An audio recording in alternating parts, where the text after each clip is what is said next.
Hello, and it's great to welcome you to this conversation with my friend, colleague, and an amazing educator, Linda Zins Adams. Hi, Linda. Hello, I'm excited to be here. Thank you for having me. Well, I'm excited to be talking with you because I remember, many conversations and many opportunities to see each other in conferences, but I remember sitting, I think you might remember this too, in one of your presentations using technology in the classroom and how you had Mhm. taken this brand new concept and brought it immediately into the communication needs of your students in the world language classroom and turned it into a powerhouse experience rather than a interesting new toy.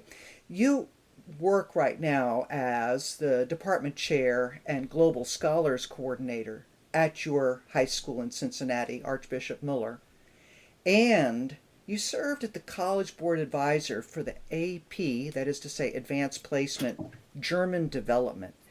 You're embedded in developing language experiences. Why Mhm. and how is that? What happens when you are in the midst of thinking about how language is prepared to be taught and shared with students? I'm approaching 30 years, and I never imagined when I received my degree in German studies that I would be teaching German full time for 30 years because being one of those small elective languages, you just never knew if you had to pivot and do something else and wear a different hat. So I have a Yeah. background also. My master's is in special education. So I think that taught me how to look at learners differently and just how the decoding works. Especially my paper, my master thesis was on the learning disabilities, having that child that is struggling and they accomplish something and then they get into world languages, which has been a huge improvement than when I started, because it's not always going to be focusing on that advanced placement student, but I have to, in my program, I have to have all types of learners. And so I have to think about all their needs and lead them through and what problems they'll have. And learning a foreign language or world language in America, especially German, it's not around everywhere. It's not ubiquitous in the sense that they have it. And so my role and my job as a facilitator is to, build those relationships, build that community. And it's one thing to be an educator and work collaboratively with professionals outside the school, within the school, but to include the students. And I think that's been one of the things that I've developed over the years, that building the relations and the experience. Because we also can't, like I said, with German, it's not all around in music and television. It's gotten better with Netflix. I mean, no students are tapping into those things in the internet. But you have to guide them in what they have to think about and get from the information, and then what communication piece there is. I think when I first started, it was all about leading with structure and filling out worksheets and conjugation, and they some went abroad and were successful and could develop their communication skills, but that was all about being immersed. So I had to create that experience within the classroom, and if I could take them abroad and they got exposed to authentic things, real things there, that was fantastic. But not everyone could do that, so I wanted to include the student and build that community. And then we approach communication through authentic materials and just explaining to them, why are we doing this. Why are we doing this? So you were talking there about the fact that historically speaking, we were leading with grammar and structure. And you and I are among the ones that actually survived that, were able to almost thrive in it, right? But so many Yes. indeed dropped off. And I do want to return to that need to include all in the community. But if you're not leading with grammar and structure, what are you leading with now? There's something that I developed through the years, which was the Schöne Wunderkreis concept, that I spiral the themes, the concepts, the things that could be stories, and we can build upon that and giving our perspective and understanding, why maybe someone in a German speaking region do what they do, and how it maybe can apply to their world and think differently. So those are things that, with language, yes, the structures and functions help them in understanding and communicate ideas. But first, I like the stories, as far as what I can get from authentic materials. So if you look at my program, the first year, we start with the very basic ways of expressing opinions, things that they can identify with, the school system or classes. And we had really a fun time with the Music Madness. A lot of German teachers shared a playlist, and we kind of tap into that Music Madness of March, like basketball brackets. And we had these songs that played off against each other, and the kids loved it. And they got to, say in a budding way, they like this song better than that one. And then we went through and we picked that top winner. Those are very basic things, and then expose them in a very, very sneaky way to authentic things, as saying, look, German speakers look different than what you maybe thought a stereotypical German speaker looks like. And, and they have, this multicultural flair to their music, and that just kind of gets things started. And my second year, I really love, I teach in an all-boys Catholic school. And so I want them to see, as a young man who could potentially be a caregiver, leader, whatever, what that looks like. And so we do a series of movies where they get to see a divorced father taking care of his son and the circumstances in Berlin, this child going through and discovering himself and working with friends to solve a problem. And his father's in the background. It's Emil Detektive. And we go into the sport unit, and they watched Wunder von Bern. And we also tie it into Der ganz große Traum, where they see how soccer came to Germany. And they get to see the father in Wunder von Bern come back from the war and try to reinsert himself as the caregiver, the family, the person that's supposed to take care of the family, but the wife had to take on the role. And then that dynamic, and the kids trying to accept the father coming back into their life. And two of them are adults, and one he never met. And the child is idolizing a soccer star. And it's a real story as far as how Germany won their first star. And so the boys love it because of the sports. But what I like about it is and they love history. And so they get to see how the role of a man has changed in Germany. And then we think about that as far as themselves, where do they think they are going to be, and how history and different things affect them, and the role of sports, because we're a big athletic school, as far as having role models. And who we should idolize. And there's a lot of things to that. And then the other movie is a teacher, and what role he played in this boarding school. And we start talking about perspectives. And I tie that in with the brothers, Adidas and Puma, and the fight that they had, and how it developed these two gigantic companies, because, that's incredible, and what history played in there. So we build that, and it's wrapped into that. And then third year, we kind of go into different topics when I want them to now think about, they know how to express opinions. We did all that, and we see that it's different. Perspectives are different in the world, and why? What happens to one's thinking, and what brings them to that historically, and different things that, can affect them personally. And we get into living in the country and living, in the city, and why Germany has the type of living arrangements they have, or Switzerland or Austria. I try to bring in the whole German-speaking region.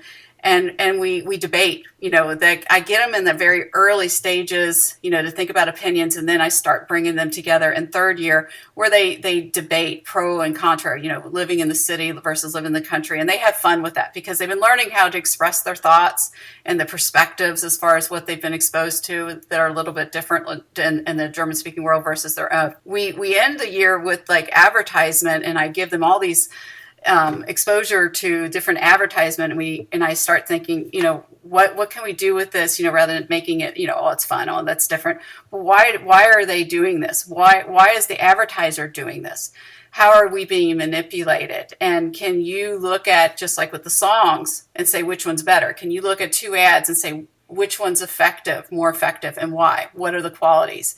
And I start pulling these things out, and they think, oh, this is fun. And we're watching movies. Yeah, we're watching movies, but trying to sneak in some of those different perspectives and getting them to analyze. And then they're seeing it in the target language.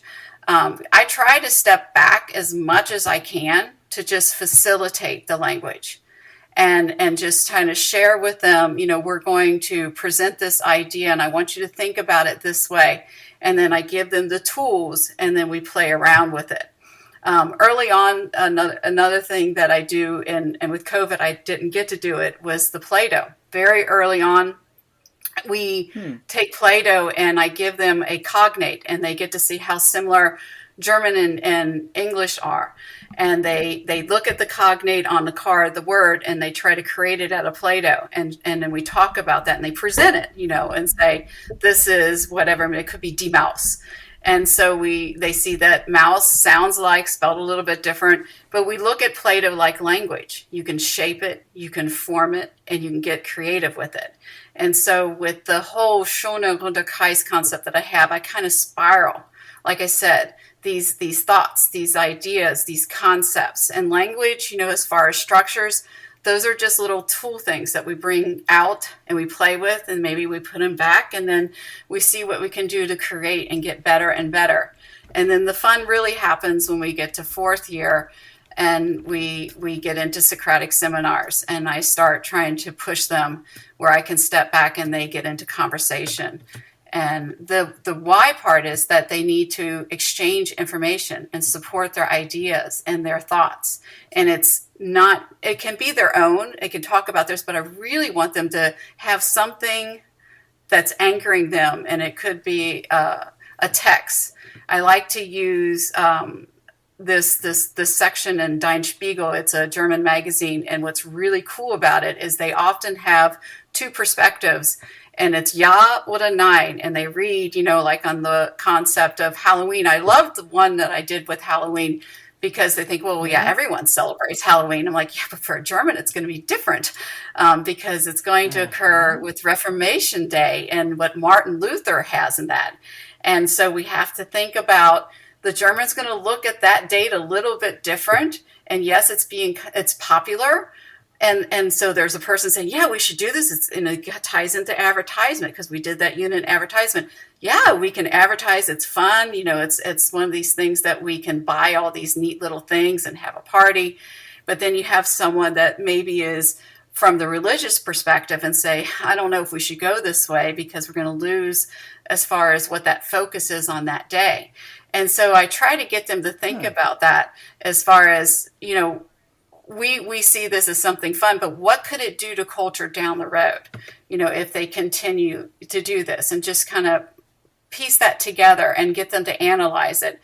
And so I often use that, and then we go into where they'll have those documents say that, or maybe something on the school system. We did one on e-voting, but it wasn't about America's, e-voting. It was about Germany, what different things are occurring in Germany, so they can connect that because that was such a big thing in the last election cycle. And so I try to pick things they can relate to personally, but then I want them to see the German perspective and understand the why. But as far as language goes, the why part is, can you look at it from a different mindset and then talk about it in the target language and then kind of keep a conversation going. And I always use the thought, a conversation is like a tennis match. You serve the ball, you hit the ball back. So that's sort of like the question, answer. And so we want to make it as natural as possible. And so they can have a text and get into a discussion. And so it's really cool when you see this over 4 years and being a German teacher. I'm blessed that I get to have them 4 years and watch that language development. And having that special education background that I've never really had to use officially to maintain a full-time status, but it's allowed me to see how I had to break things down and sort of scaffold to get them to this point of, say, a Socratic seminar, and then say, look what you've done. You've been able to hold this conversation, and like a tennis match, I saw the ball go back and forth, back and forth, back and forth, and so that they able to cite information, and then they get heated. They did the debate of the city or living in the country in third year, and that's always like, the boys get very excited about that, got to express their opinion, and it's sort of disjointed in a way in the beginning, but then it becomes a whole conversation. And then I can take them to topics like community service, because as a Catholic school, so many of them have to serve the community. And so we look at it from the German mindset, but the Sozialarbeit, and what that means, and how it used to be and developed over time. And like I said, that we tap into maybe with that Schöner Wunderkreis concept, that we talked about those role models, whether it's the soldier, the teacher, or the athlete in second year we saw in the movies and we talked about, and then we bring that back in fourth year and we talk about what is a hero, who is a hero to you, because then we can look at topics like political figures that, Germany has with Merkel, or, anyone else that we are looking and reading about. We do a lot of the daily news. And so I try to wrap it, but be mindful of the fact of what's been our journey since day one, whether it started with Plato's cognates, a Plato concept of building the cognate and seeing how closely related the language are as similarities, to looking at something more global about, how Germany's community service is similar or different than ours, and why they maybe serve a community versus they, as a Catholic young man, and what they could do later as a global leader. When we look at the heroes and tap into whether it's an athlete or a political figure or a pop star, we look at the music from the Germans or the Austrians, and they see why they're popular and what they express in their songs. It's all a journey. And with the Socratic seminar, we always look at these activities and we think we got to turn around and have them ask the questions. That's a difficult thing to get students to turn around. You're so used to always giving them the questions. And I've tried to build that and step back. And I remember we did with fairy tales where I kind of flipped it. And I said, okay, I'm not going to come up with the questions, you are. And so whatever fairy tale we did, they went through and they had to think about the questions. And then I made a list of it. And it was so funny that they needed to review questions. They hear questions from teachers all the time, but yes, they needed that practice for themselves to ask the questions. Because if we ask them to have, say, the Socratic seminar or whatever we ask them to do, if they don't understand how to develop the questions, they're not going to be able to exchange that information. Asking questions takes us to a whole different level of the way that students, or adults for that matter, feel that they control the language in the room, whether it's a person sitting in a business meeting or a student sitting in a class, being asked to develop and provide good quality questions. Linda, take a moment and step back. Give us a bit of just a short visual of what it looks like in a classroom when you say today we're doing our Socratic seminar. How do you set it up? What are the students doing?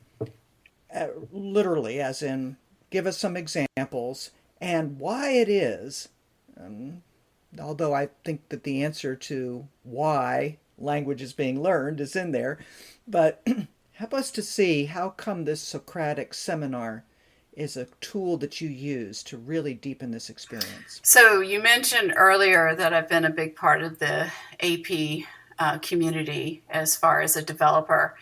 And so being a department chair, we have now AP in all our languages that we offer at Moeller. And so, of course, that's going to be our natural default of backward design. We have to look and see. But I do not want my colleagues to think we're going to be just doing test prep, because that's not going to create that lifelong learner, and as far as building those relationships and those experiences and that creation of that lifelong learner, it's not just about the end goal of succeeding on that AP exam. But there's some natural things to it. We have some wonderful themes. So I pick and choose from the 6 themes that we have and what we've done in the past. And I'll pick something of the level that we're at AP, whether it be B1 or B2 in that language. It's just difficult. And they maybe don't know every word, but hopefully the things that we've done along our journey and getting there. And I know that, of course, for AP that, they have an essay they have to write, and they have to cite, and they have to integrate the information. They have to express an opinion, but that's writing. And then I want to build the speaker. So the speaker, the person that has to present information, say on the culture comparison, what do they have to do? They have to analyze culture. They have to have it internalized and understand the Germans or the Austrians or the Swiss. They do something different than we do, but this is how they're different and why. That's hard. And then this is how, and bridge it over to our community, our society, and say, this is what we do. So with the Socratic Seminar, I'm trying to touch on all that. And then we want them in the interpersonal with the conversation, to have a conversation back and forth, like I said, like the tennis match, but it has to be spontaneous. We have to get them to, with language, to apply the language on the fly. And that spontaneity is a higher proficiency level. And so you have to kind of put them in there without that anxiety, and I kind of, like I said, kind of scaffold it along and just saying, okay, rather than we're going to do a Socratic seminar. Okay, what does that look like? And we've been doing little bits and pieces like I just laid out all along in the 4 or 5 years that I have them. And so whether it be getting ready for that, everything on the AP, when we look at what they have to do and reading materials on the multiple choice section and analyzing and answering questions. And then with the email, they have to ask questions. They kind of have to keep that exchange going. They have to answer questions in the email and then ask questions, which that we found is somewhat difficult for students. And we recommend it this year, coming out of the reading, that teachers need to go back and have students review how to ask questions. Because we really want to see if they understand the stimulus and go beyond it. And that's the other trick, is getting students to go beyond a text rather than being rooted in this information and just reading from it. I'm reading here, and the text, it says this. Okay, yeah, it says that, but why are you presenting that information? And then what language are you going to use to convey that thought? So it takes, the Socratic Seminar takes all that together, what the exam is, and in 8 minutes, I usually have a timer for 8 minutes, and I just have them going, and I have usually about 8 to 10 sitting across from each other. And initially they think, oh, we're going to debate. No. Think about this like a conversation. And of course, in Germany, when I would always go and I would travel and meet up with friends, a very natural thing to do was to maybe go to a friend's house and we sit at a table, drink coffee, eat some cake, and we converse. So the Socratic Seminar is putting that student in what they probably will experience if they go abroad. And when they socialize with a native, you're going to sit across a table from someone and have a conversation, listen, and respond. What's not so natural is that you will have someone standing behind you in a Socratic Seminar, kind of ticking off, checking off different things, how often the speaker spoke, or, did he look at the person? That's kind of not natural. But what I'm doing is that building that community so that the learners, my students, are understanding what is important in a conversation. And so they're filling out sort of a rubric, positives, as far as did they bring someone else into the conversation, or they might tick off something negative, like they interrupted another speaker, or they engaged in a side conversation, and we talk about that, which doesn't happen too often. And, we as a German teacher community, we share these things. So when the exam changed in 2012, we looked at different ways we can bring the authentic materials in and make it natural, keep it natural. And so this was a concept that was shared by a variety of German teachers, developed rubrics from English teachers and German, and then we use them in our classroom. It's been shared multiple times. And we can put a chair at the end of the Socratic Seminar. Say you got the guys kind of facing off, and then you got the row of people behind them.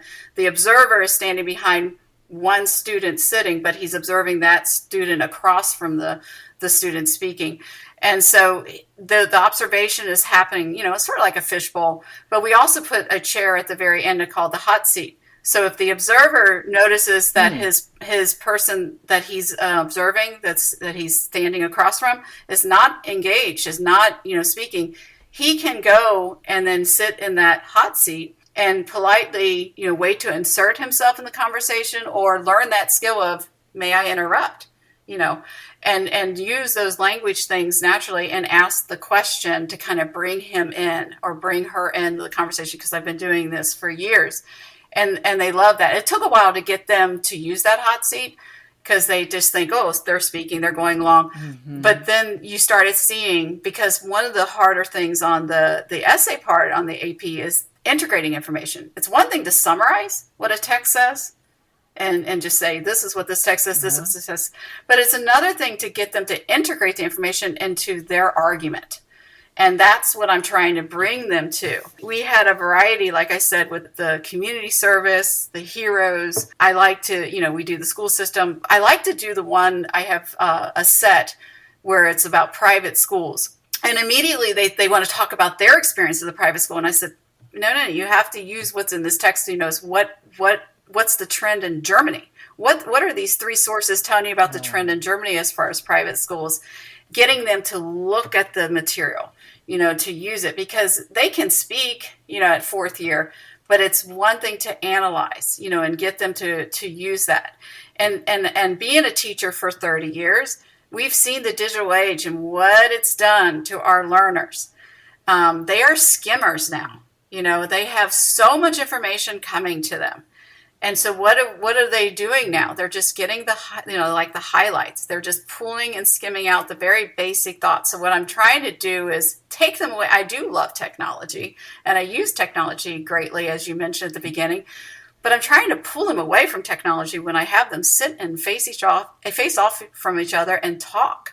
And use paper and kind of point to it, and they've annotated, because I think the skill of taking notes has been lost. I mentioned that, we need to kind of retrain them on how to ask questions, and that's helping them to build that comprehension and demonstrate that comprehension of the text, but also just getting them to manipulate it by just note taking, as far as, this is something I want to say, and in text, and they can point to it, and it's something tangible, and they can bring forth their ideas a little bit better. And then I'm moving them to that integration, which was hard, to get them to understand what it is. And so the Socratic seminar for me has been a wonderful tool, and I was an activity that I use, and I was lucky that when COVID hit and we went on lockdown, that I was using it up until March with my students who took the 2020 exam that only was about speaking, conversation, and the cultural comparison. And I was like,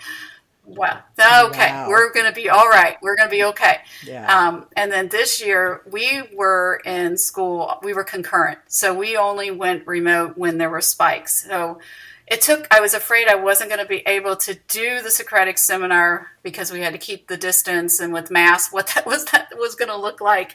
But I think I worked it in finally after Christmas. It was a little bit later, and we got several, and just the growth. So you asked me, what does it look like? So we would do little texts, like I said about the Dein Spiegel, where they have Ja, what a nine. And then we built ourselves. We did one on e-bikes, and we did one on e-voting, but they actually wrote the essay first and digested the material and kind of went through it in a written form. Then I pulled their essay away, and then the next day they saw those sources again, and then I put them in a Socratic seminar.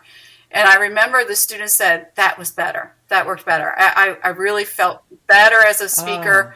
And so what I often do is, you have the observers behind them ticking off, what's going on, how often someone speaks or asks a question. And then they go and they sit off to the side when 8 minutes is up. I usually think 8 minutes works best. If it's going fairly well, then I'll keep the timer going. But just so they have a visual of starting the conversation, how far they have to go to kind of keep it going.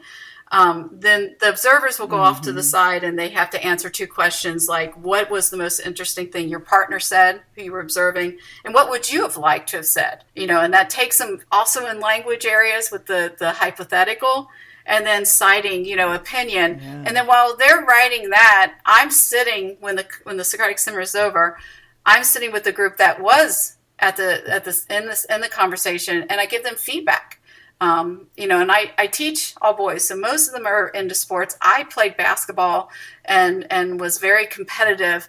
And so, I often film a Socratic seminar and we'll watch it later because as athletes, we like to watch ourselves to see, how a swing's going or how we're throwing, and we get feedback that way. Sometimes I play that for them, like a playback, and they'll catch it and they hear themselves and they're like, why did I say that? And there was one student I had a few years ago that couldn't get how to say agreement. He kept messing it up, and it was a fossilized mistake, and I had to play it over and over for him to see, you need to state it this way to get them to say, I agree with you or I disagree. But he couldn't get that function right. He couldn't get that language. And then by May, we worked it out. But it was playing the films or me sitting at the head of, that Socratic seminar afterwards, and I take sloppy notes. And I'll say I really liked what you said there. That was excellent. And I heard this often. Did you hear that? Yeah, they're, like I said, that community building. They're like, yeah, I heard that too. And they're like, I don't know why I said that. And it's that, like I said, applying the language on the fly. They have learned it. We've done all these different activities to build them up to this point. But then when you put them in that situation, it's interesting what's fossilized, and they, and it shows you and it shows them, because you're bringing them to the table too of learning. What can we do better? How can we improve this? And then the next time we do this, they get better and better and better.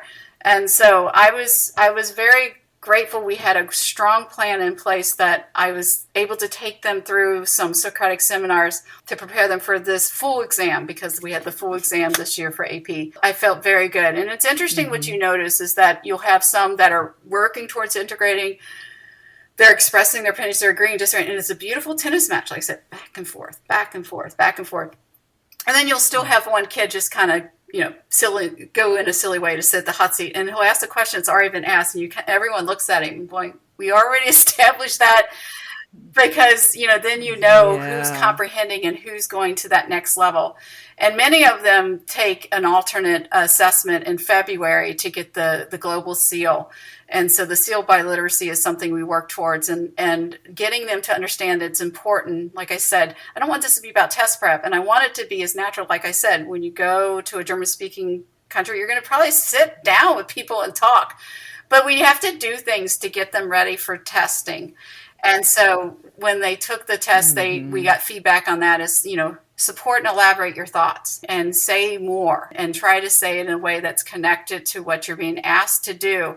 And so I have to share that process. And I even did a Socratic seminar with my department because I took over a department that it was one of these things that I had to have my administration understand. Yes, we are all different languages, and they saw us as a separate entity. Like, no, we can be one voice. Yes, multiple languages, but we can be one voice. And so it was one thing to have, as if you plan things in isolation, you're not going to, you're not going to sync up, especially with my languages that there are multiple teachers trying to get them to that end, whether it's AP or, we have an exchange where the students go for 5 weeks to Zaragoza, Spain. And, those students are going to have a different experience than what the students are in the class. So we kind of have to look at everything. And so I put my department members in a Socratic seminars to talk about, what do we want the learners to learn? And I had to kind of battle them understanding what backward design is. I was like, I don't want to be test prep. And then some are so loyal to the whole grammar approach and the structures and trying to say, we can still do this, but we need to think about it in a different way. That we develop these rubrics and look at language holistically. And if they have the strong linguistic resources, yes, they're going to be better communicators. But if we don't communicate with them and share the purpose, the why part of it, we're not going to get them there. And I teach on a block schedule, and I used to teach on a traditional schedule, and I calculate it. My brain works like that, and going, I'm no longer getting truly 4 or 5 years in preparing these students for AP. When I break this down on a AB block, at best, because I'm losing a quarter now every year because of how things are structured, I have to get my students ready in about 3.5 years. Where, I know with the Spanish, they may have students coming from a feeder program, they're exposed to it. So we have to bring it all together. I don't want students to compare, how we're approaching things in German versus the Spanish, that we kind of have to unite. And then we share our goals and our targets. And so rather than me talking at my department again, I had to step back and I let them come to the table. And we build this as a community. And so the Socratic Seminar worked initially, I think in getting ready for our PLC, setting those little SMART goals and things that we needed to do to break it down first and just say, what do we agree upon? And what do we disagree upon? And then what do we want for our students? And then we need to share that with our students and share that why and be purposeful as far as where we're taking them, whether they stay with us 2 years. Many of our students take 3 years at least because we push them for that honors diploma, which I'm very grateful to be in the school. Actually, we have a wonderful academic dean who made it a change that all students who graduate from our school must have 2 years. And so I do have, like I said, and that's where that special ed background comes in nicely, that I will have students that, have learning plans, but then I also have in the classroom the students that are going to be AP, that we kind of have to bring them together and they come together at the end of the table, whether, figuratively or, like I said, to the Socratic Seminar, we bring them all together. And so with my department, it may look on paper, when we look at data and look at when we set goals, what our weaknesses are, that we're test prepping. But look beyond that and think about where we want, this isn't about just playing the game of school and getting them to score well. As far as, Marzano, as we know, he says, in curriculum, when we have all our teachers coming together and planning curriculum collaboratively, it's going to be better. But then it's also going to be that if we share this with the students, it's going to be powerful, that, that they're going to score better. They're going to feel better. And so we have those that believe in the grammar, the structures, and that's what they need to lead with. And so we have to kind of break that down. Then you have the purists that's all 100% target language. But if you're just speaking, and the students don't understand they may understand what you're saying, but they may not understand the purpose of what you're presenting them, you're going to lose some of them. There's going to be frustration. And so this is something in my department I kind of had to bring everyone together and say, I know this is what you value, but we kind of need to share this process as a department, as a school. This is our vision. And then what we need our students to understand why we're doing this, and they can own it. And like I said, when we did that Socratic Seminar and that process, and the students were like, wow, that was really good. They saw their development. They had feedback. And then they started sharing information with each other going, that was really good what you said. I like that. That was excellent. You're awesome. And that praise. And like I said, I just stepped back. And then they see my notes and they chuckle because it's like all over the place. It's just kind of, I'm just kind of moving through and saying, I need to kind of comment on that. And that was so good.